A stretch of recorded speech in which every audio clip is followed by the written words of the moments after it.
Going through big transitions and transformation in your life is tough.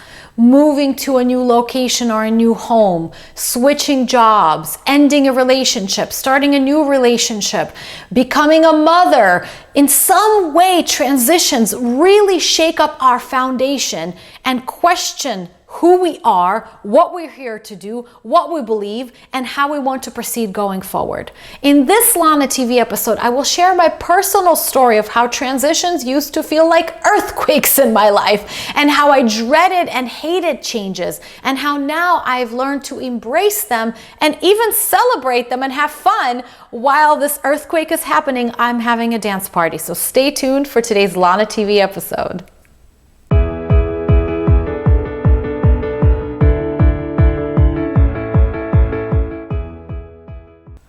So the first thing about big transitions that I want to bring up is that I don't believe that anything happens outside of what I have co-created, outside of what I have asked. So if a big change is happening, whether I've invited it consciously or whether it's just happening and I'm sort of feeling like I'm there for the ride, like a car accident or a disease or something really uncomfortable, I recognize that it is something that is happening for my good, and I've invited it to take me to the next level. That already changes how I perceive the transition or the transformation. I used to be so scared of getting fired or moving to a new place or in some way changing things up because my life felt out of control and I had no sense of an inner anchor. I was looking for outer anchors to feel stable. And I want to bring the second point up, that outer anchors are never going to be stable in the same way that inner anchors are. And what I mean by an inner anchor is a sense of security, a sense of stability, a sense of ease, a sense of you've got your back and you're holding your own hand throughout whatever changes are happening. There has to be some consistency, something you can actually lean on in order for you to feel stable. So as the ground is shifting underneath you, you've got you.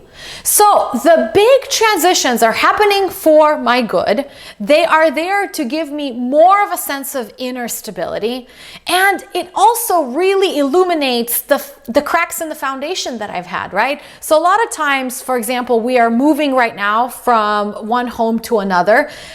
The kind of worries and concerns that come up at this time remind me how I still have some work to do, right? I still have some doubts. I still have some fears that unconsciously have been holding me back, and I wasn't aware of them until this transition happened and it brought it to the surface. So the next thing I want to tell you is please, please, please don't try to fix and mend the cracks in the middle of the earthquake happening. Soothe yourself. Duck and cover, that's a good analogy. Hold on tight until the shaking stops. Get a good night's rest, and then you can begin to slowly repair the damage that you've seen, the cracks in the foundation. And what this will do is create a much stronger foundation for you, not just for a little while, but for the rest of your life. And isn't that an amazing gift that a big transition can give you? It can help you become a new you and get more comfortable in this role so that you feel more stable no matter what is happening in your life.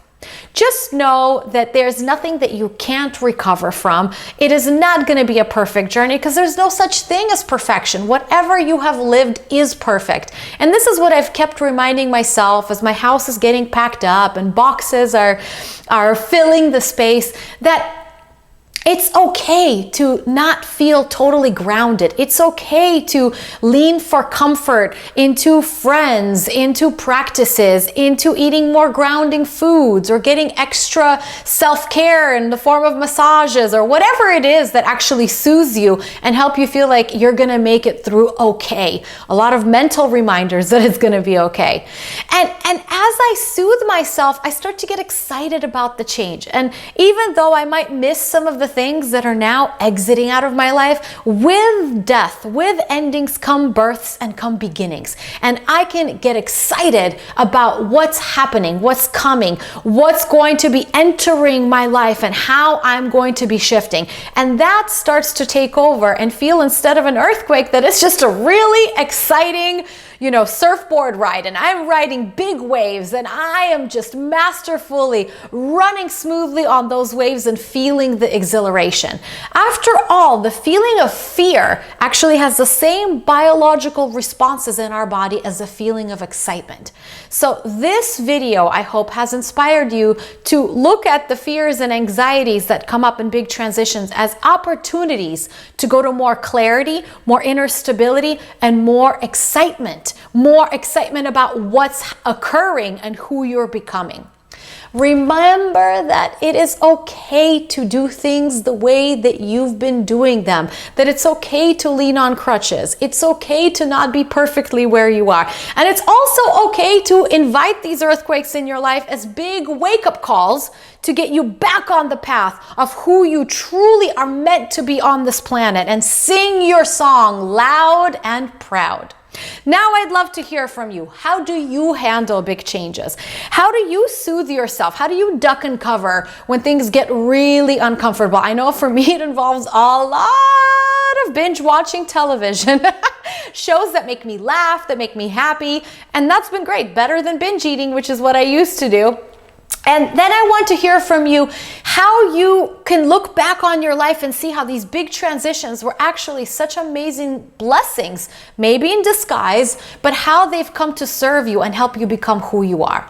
I hope that all of us support one another through changes that we welcome into our life, and to allow ourselves to do it as gracefully as we know how.